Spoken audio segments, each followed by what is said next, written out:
Hi there, this is Joe from Square XO, and this is our Xbox E3 chat. I was thinking what we're going to do, and we're not sleeping, we're chatting. So, Xbox E3 chat.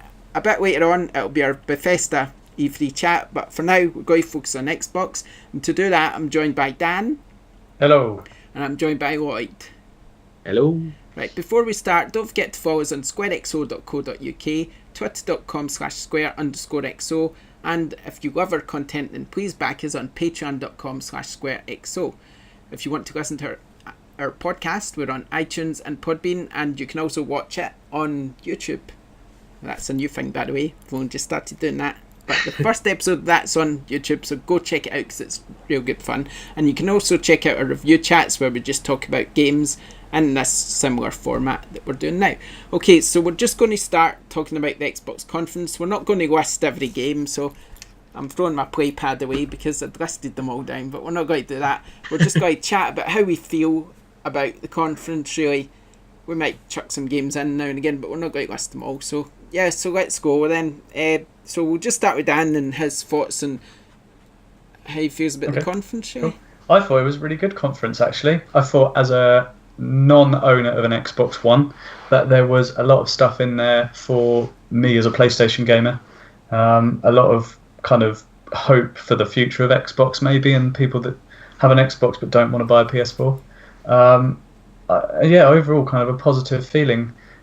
Not a massive fan that they've acquired a studio that's done quite well for PlayStation recently. Yeah. But yeah, I mean, they're exclusives. One or two of them I'd say I'm jealous about. But overall, there was nothing in there that made me think, oh, I need to go and buy an Xbox. But like I say, I think the future's definitely brighter for them after that, for Microsoft. I think they did well, in my opinion. I thought it was good. What did you think about Cyberpunk at the end? I need to see gameplay. I don't care. Kind of, I don't know. I'm not bothered about it. What is it? Is it a first-person shooter? I guess it's a kind of Witcher, but set in a cyberpunk era. That would be my guess. Yeah, that'd be quite cool, I suppose. I'm kind of imagining it to be like a Deus Ex kind of game, and that just really turns me off. Yeah. I think that's what I'm into. Based on CD Projekt's history, I would say it's more likely to be a Witcher set in a cyberpunk era, I would say. Yeah. I'd like to see more of it, though. At the moment, I'm nonplussed. It's a bit like, oh, I'm not sure. It looks cool, the artwork's nice, and it's colourful. But, yeah. I think standout for me was Devil May Cry 5 and Forza Horizon 4. Yeah. So, one game I can have, one I can't. Oh, sorry. What about you, Lloyd? How do you feel about destruction of... Yeah, as someone who plays predominantly on Xbox, I played PS4 really for exclusives and that kind of thing. Because I certainly don't play many of them on the Xbox. It was kind of like, as an Xbox fan, we needed a good conference. We needed something to sort of hold our heads up about, because it's been poor recently. You know, this generation's been a whitewash. There's been very few exclusives of any quality, and a lot of the ones that look most promising have been cancelled. And so to have Phil Spencer come out and confirm that Microsoft is committed to, all right, they're buying studios rather than making their own, or they've made one, but they've bought a few more, and they've obviously got that sort of significant financial clout. It shows that they are, they do want to compete still. And I think there was a worry going into this one that this could be one of their last E3s, because there's a chance that they go, do you know what, actually, we're so far behind. We don't do what Nintendo does, because Nintendo does what no one else can do. We're so far behind Sony. Is it worth getting out? But I thought it was a really good conference. I thought it was structured really well.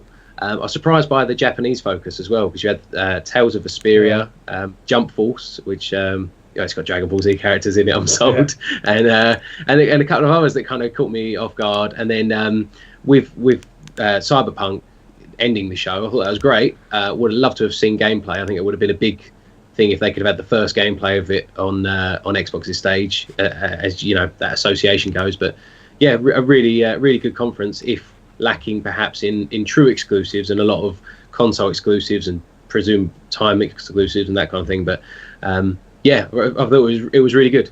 It's interesting. I'll just to jump in real quick on the kind of the mentioning of the Japanese games. I think it's interesting because historically they've always struggled on Xbox. I just wonder, with the user base being so small in comparison to PlayStation's, either how much money Microsoft threw at those Japanese devs or how well they're expecting them to sell next to the PlayStation kind of counterparts to make it worthwhile. It's going to be interesting. I do really hope that Xbox gamers kind of embrace it rather than just ignore it. Definitely. Although I thought it was telling in the I mean, in the crowd, it was just like every time they showed like a Japanese game, there was like a real silence. And when they showed something like Battlefield, there was like a big cheer. You know, that was such a disappointing trailer in comparison to what they showed from, say, I don't know, Sekiro, the Shadows Die Twice thing. But it just got such a tepid reception. I just thought, I think that's just Xbox fans. They just like their shows, don't they? But yeah, I thought it was a very good conference. Probably one of Xbox's best conferences in years. I liked the flow of it. I liked it was just game after game after game, and but like if I had to have one negative on it, it would probably be that not many of those games are actually dated. It's like they're coming, but when are they coming? Most of them really aren't.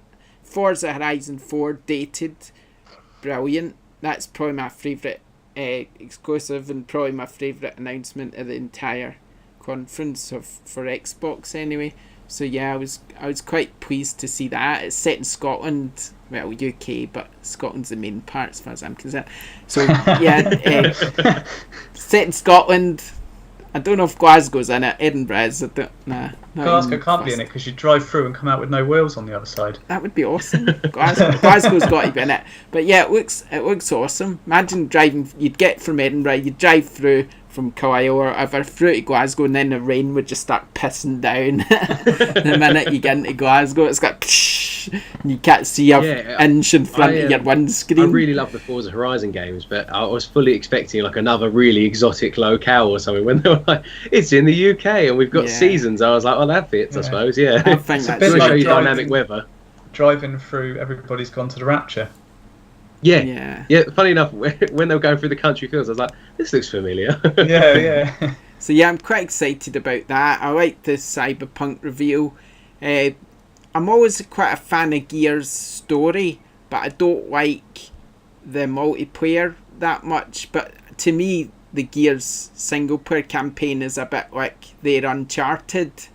It's kind of that epic, and it's always really well made. I feel like Gears has needed a change in a few years though, and I think throwing the protagonist role over to who was previously Kate, who was a supporting character in Gears 4, is quite a smart move. And I think they're obviously going for a bit more of a heartfelt story, rather than just big men with really big guns and really chunky armour like Chainsaw. Although they'll still be there, I suppose. Yeah. But yeah, I do. Baby steps, I do think they have a good campaign, so I'll be looking forward to playing the campaign. And obviously, I can get it in Xbox Game Pass, so I can just get Xbox Game Pass for Forza, Crackdown, give it a go. Gears, play the campaign, and then you can just dump it again and then just take it up when you want it. So yeah, I like that Xbox Game Pass. I think that's a good idea as well. I wish Sony would do something like that, like something where you could just buy it and you can just play the games day one without having to buy them, because sometimes you're not sure or you can't afford it or whatever. So I think it would be a good idea. But yeah, it was definitely a good. Yeah, true. It was definitely a good conference, so, and I did like everything I saw. So I'm quite pleased they've done a good job. Also, quite interesting that they mentioned that the next Xbox is basically in development. And also that's obvious though, isn't it? Really? Yeah, they've but got it's to be doing still something. Interesting because they don't usually mention it, so it's quite. It makes you wonder if they're mentioning that. Sony's sort of wondered if that would. I wondered if that would then everyone's just going to drop off buying the Xbox One X now, because they're going to go, well, why make that half step when the new one's in development? And I feel like they've killed the momentum of the X there, perhaps. But... Sorry. I said I'm not sure many people bought it in the first place. I did. I mean, there might be a few that hardcore who've bought it, but I think it's a bit like the Pro and the X are kind of probably slow sellers, in my opinion. That's just, I'm not informed about that. I just got the feeling they're probably quite slow sellers and they haven't picked up as much as... I don't think even Xbox and Sony maybe even expected them to sell that well. They knew they'd sell to the core. They're marketed as a premium product, aren't they, for those that want the sort of top tier experience. And I think Do we review play on PS4 Pro? Yeah. Yeah. Both So of us, yeah. yeah. So as sort of people that are well entrenched in that ecosystem, you were the kind of people that it was marketed to. Same as myself with the Pro and the X. It was like Yeah, it was exactly. all. I knew as soon as they were announced, I knew I was going to get them. I wasn't happy about it because I had to buy 2 new consoles, but I just couldn't not buy them. Yeah, kind of how think I that's felt that. about the Pro. I had to buy it, but I kind of normally, because I own Xbox obviously, so I kind of normally just buy everything. But this time I was like, I just can't justify it because I'd got the Pro and I thought I just can't justify getting another one that's just basically a little step up but not the full step. So I thought I can't justify it. But I was just saying, it makes you wonder if the fact that Xbox has went out its way to mention that they've got a new console in development, it makes you wonder if Sony's planning to at least say next year we'll be showing you the PS5 or something, because it's just odd that to soften the blow. Yeah. I just think it's odd that Microsoft would mention it unless Yeah. Sony's going to mention it, unless I they mean, there know was something. there was an interview recently with someone from Sony. I can't remember who it was, and I can't remember the outlet, but they did say that they were expecting the PS4 to wind down in from 2019 into 2020 to then start the next generation, presumably 2020. But that still gives us 2 years, Well, a it's year and a 18 half. months, isn't it? Yeah. Yeah, so maybe So, they'll mention it. I don't know. I don't know. But Well, anyway, I quite liked the fact that they didn't talk about sales figures. They didn't go into the fact that they've got the most powerful console or the most teraflops yeah, or all they of that didn't kind keep of going bull. on, They did just they? it was just games. It was just games, bam, bam, bam, and that And was that's great. what And I you hope, want. yeah, and I want that tonight from Sony as well. Not, I Yeah, know we're not I talking think- about that. I think we'll get that now. But also, obviously, they mentioned that the studios got you alluded to in Ninja Theory, but actually, there was quite a few studios that bought, but also they've created a new studio in Santa Monica, but they've also created a new studio, I've heard today, in LA. I don't know where the difference between LA and Santa Monica is. I know where LA is, I'm not 100% sure where Santa Monica is. I don't know if America. I don't know if it's the same place, even Santa Monica and Yeah. LA, to be honest. But I think they've got 6 brand new studios in total. So obviously, next E3, the E3 after, we're going to start seeing the sort of exclusives and IPs from Microsoft potentially that we do from Sony. That sort of, Yeah, I can see those being held back for the next generation now, though. Yeah, I think I I agree. think the Xbox One PS4 generation they've seen as it's a write off. This is we've given they've basically what they did for the conference was they just threw everything they could. They threw everything, whether it's exclusive, not exclusive, world premiere, not world premiere. They just threw it all and it was great. Don't get me wrong, it was great for the industry because there were so many games there that I know people would have watched and gone, that looks great, can't wait to play that on my PlayStation.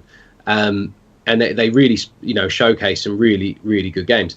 But I think they must know that this generation is lost, and it'll be a case of building for the next one. But it's an interesting couple of years ahead for Xbox, I think, because it's all to do with that messaging.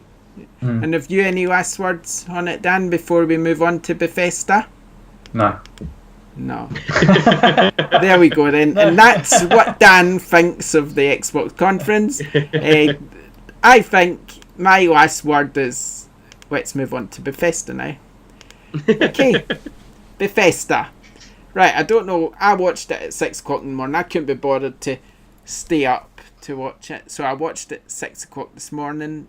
I went to the gym, and then I'd forgot to watch the very end where they announced Elder Scrolls 6. So when I came home, I saw a video. I went, Elder Scrolls 6? That's like the thing I was waiting on. And I bloody missed it.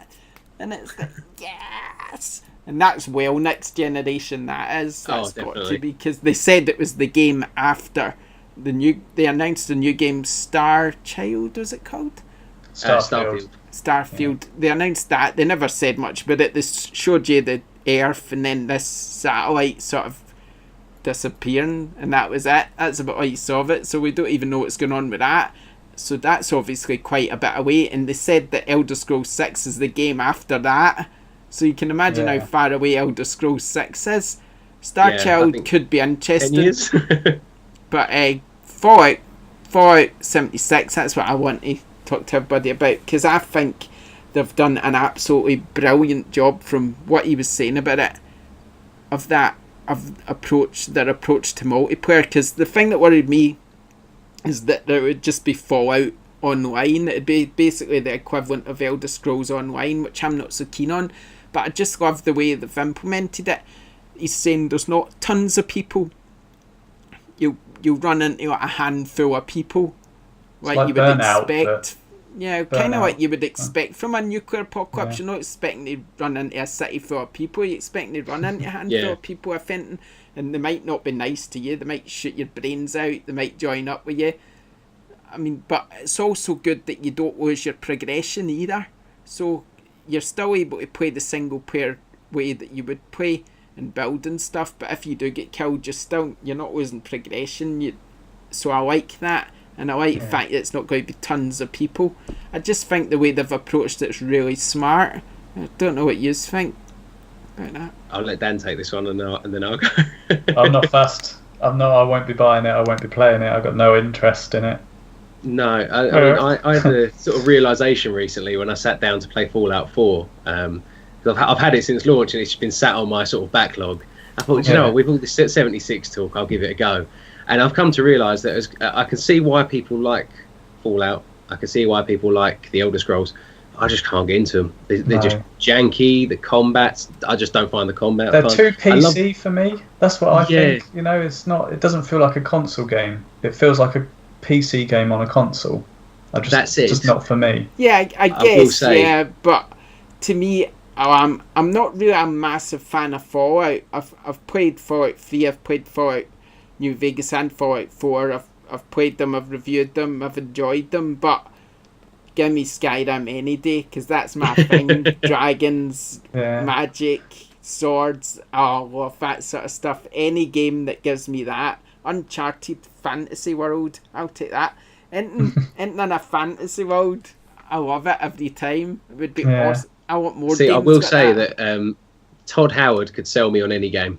That is what came of yesterday. He's got such a good presence on stage, and he likes to poke fun. When he said about we've read on the internet that our games are quite buggy, I was like, yeah, they are a bit. But that was really good. And, he was very good, actually, wasn't he? I love the humour. Yeah, and when they said about Alexa, Skyrim for Alexa, I'm thinking, this is friggin' amazing. I want Skyrim for Alexa, and it's real. It's actually real. I can't quite get it believe yet. that. I've tried it, but it's not worked yet. Alexa, play Skyrim. She'll play a song, I bet she will. I think that's my issue with Bethesda, is that all of the games kind of remind me of an old school PC game. So really the only thing that stood out for me was Wolfenstein Youngblood, because that's really the only Bethesda and really the only first person shooter game that I quite like. So everything else I watched it, and like I say, I liked the humour, I liked the kind of the way the presentation was done. It was a lot more engaging than Microsoft's in terms of being personable. But yeah, for me, who was there? Rage 2, Doom, Quake. It was a bit like, I'm like being 12 again on my, It did feel like a bit of a throwback, PC. Especially with WK as well. What do you think this Star... Oh God, I forgot to name it again already. I keep calling it Starfield. What do you think this will be all about? I mean, it's hard to... It'll be Elder Scrolls in space, won't it? That's all it's going to be. It'll just be one of those games in space. I'm hoping that if it's Elder Scrolls in space, though, and it's on the next generation of consoles, that maybe they'll change engine. Because it's been starting to show its age since Skyrim and since Fallout 3 as well. Elder Scrolls in space could be good if it's like, if it's a bit like Star Wars and you have this, you're able to sort of loot and get ships and do everything you do in Skyrim.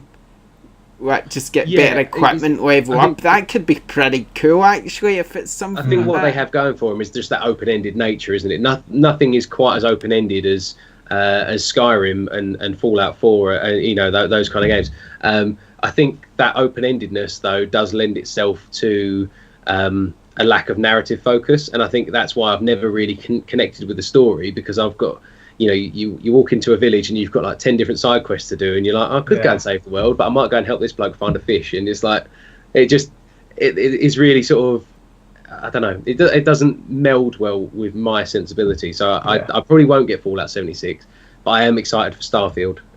Whenever whichever decade that comes out. Yeah, I don't know. I thought it was a bit weird when they brought that rocker on for Rage 2, and everybody in the crowd's got you saw about 2 people in the crowd going yeah, and then there was all the rest were sitting out. And he was massive, wasn't he? Yeah. Or the other guy was tiny. Yeah.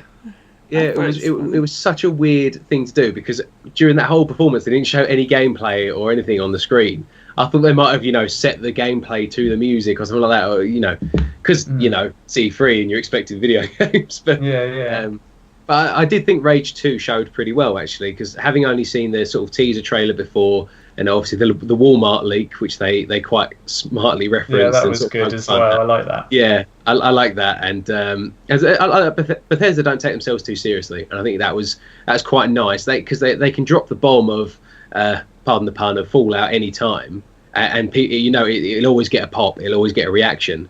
But they always seem to show a consistent amount of things that keep you interested, but with just enough heart to sort of go, yeah, this isn't actually a money making thing. This is actually because they want to make this project, and I think that was really nice to see, actually, and it was nice they gave a sort of focus to the staff at Bethesda as well, which was nice. I do like how that's what I like about Bethesda.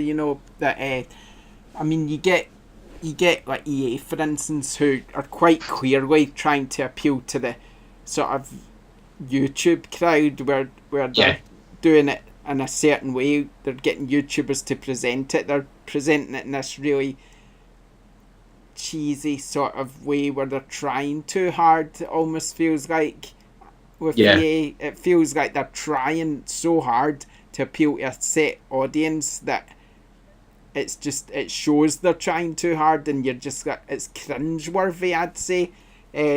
But with Bethesda's sort of old school way of doing it, and I like that. I think that's the way EA should have stuck to when Peter Moore was about and stuff. That old school, don't take yourself too seriously, but get the people who know what they're talking about to show the games. Bit of pizzazz as well. It goes a long way.